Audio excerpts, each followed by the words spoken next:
반갑습니다. 내 가족의 사건처럼 하나하나 최선을 다하는 법무법인 이현입니다. 누구나 법적 문제가 생기면 심적으로나 경제적으로 큰 부담을 갖게 됩니다. 혼자서 해결해 보려 하겠지만 만족스러운 결과를 이끌어내기가 쉽지 않죠.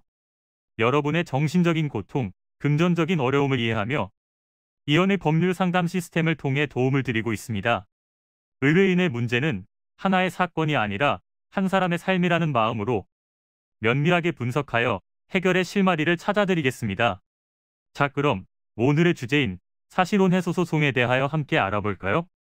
과거에는 남녀가 식을 올리기 전에 동거를 한다는 인식이 매우 좋지 않았기에 백년가약을 맺을 사람이 있다면 대부분 동거보다 혼인신고를 통해 정식적인 부부 관계를 맺도록 했는데요. 지금은 동거에 대한 인식이 바뀌게 되면서 결혼을 하기 전에 같이 살아보며 결정하는 경우도 있습니다. 동거를 하면서 가치관이 맞지 않거나 어떤 문제로 인해 갈라서려고 한다면 단순히 일방에 헤어지자는 의사표시만으로 그들의 관계를 해소할 수 있습니다. 그렇다면 남녀가 한 집에서 같이 사는 동거가 아닌 사실상 부부관계에 있지만 혼인신고를 하지 않은 사실혼의 경우라면 이혼의 절차를 밟아야 하는 걸까요? 사실혼 관계도 혼인신고를 하지 않았기 때문에 민법상 협의이혼이나 재판상 이혼의 방법으로 해소를 하지 않아도 됩니다. 다만 재산분할, 위자료 등에 대해서는 일반적인 법률혼 관계처럼 청구가 가능합니다. 이를 청구하기 위해서는 실질적으로 누가 보더라도 부부 공동생활에 실체가 있어야 하는데요. 우선 당사자들이 혼인 의사의 합치가 있었고 객관적으로 보아도 결혼한 사이라고 인정할 만한 상태여야 합니다. 이는 청첩장이나 결혼식 사진, 주변인들의 증언이나 생활비 내역 등을 증거자료로 활용할 수 있겠죠. 합의를 통해 문제가 해결되지 않을 시에는 재판의 과정을 거쳐야 할 것인데 이때 공동으로 형성한 재산을 나누는 과정에서는 기여도를 중점적으로 살펴봅니다. 기여도란 재산을 형성하거나 유지 감소 방지하는 데 얼마나 공헌했는지를 말합니다. 기여도 외에도 혼인 기간이나 연령, 직업과 수입, 자산 등의 내용을 고려하여 각자의 몫을 정하게 되며 이러한 재산 분할 청구권은 이혼일로부터 2년 이내에 청구해야 한다는 사실을 기억하시길 바랍니다.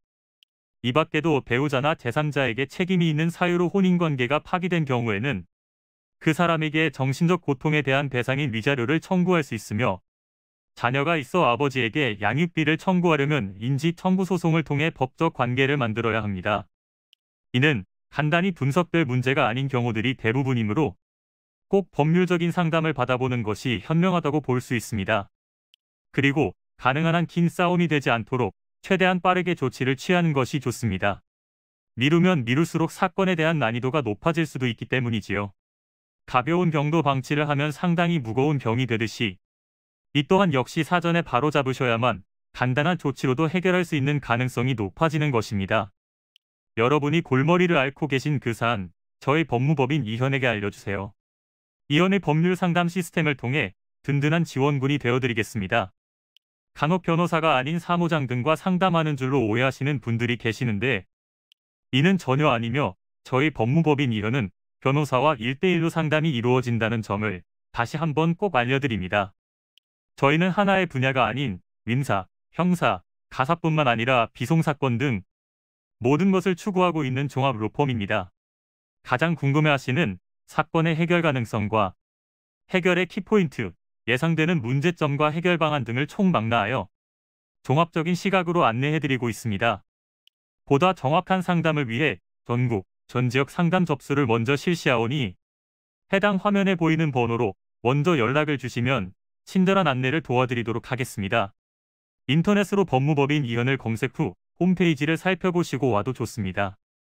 언제나 의뢰인이 처한 상황을 이해하며 그 입장에서 생각하겠습니다.